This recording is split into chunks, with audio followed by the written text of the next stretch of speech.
mbrëma. Një ndeshje shumë e bukur në fakt duhet thënë mes Francës dhe Marokut. Franca arriti tregoi vetëm fakt që është Franca me dy yjet si Dembele dhe Mbappé Zeka që edhe vulosën rezultatin. E prisnit që Franca do kalonte më tej?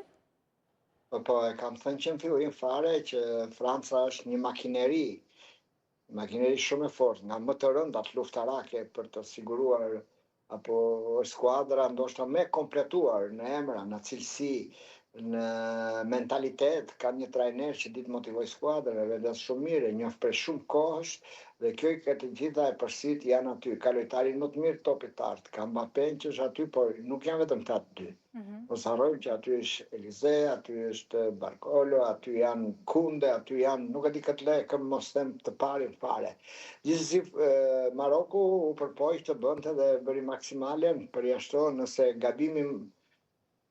i vendosjes në momentet caktuara, sidomos në rastin e golit të Mbappés, mbrojtësi neti shumë statik, nuk sulmoi fare, nuk mbrojti as u hap, nuk ja provokoi fare rrezën dhe një mjeshtër dhe lojtar i madh me potencial që thashëm tekniko-taknik, po dhe vrastar për golin Mbappé, shënoi një gol shumë të bukur e cila Francën e ktheu në qetësi, e ktheu në siguri dhe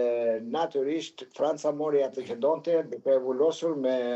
tashmë dihet një nga futbollistët më të mirë të Europës për këto nivele që ka, nuk flasim për hyje si Platini edhe të tjerë, ka ikur koha e Zidanes apo e Benzema se niveli të lartë që ka patë Franca, por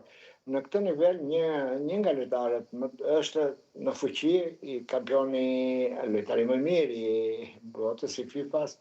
Ousmane Dembélé ka bërë një super gol, megjithëse në ato minuta loja e tij pothuaj ishte në hije dhe s'kishte treguar asnjë gjë nga bagazhi që ka, nga potenciali që ka, nga mundësitë reale që ka ai për të prodhuar futboll të bukur, gola të bukur, rrezikshmëri përpara portës. Pothuajse mbrojtja e Marokut kishte ditur që ta mbulonte mirë në mënyrë të veçantë Dembélé.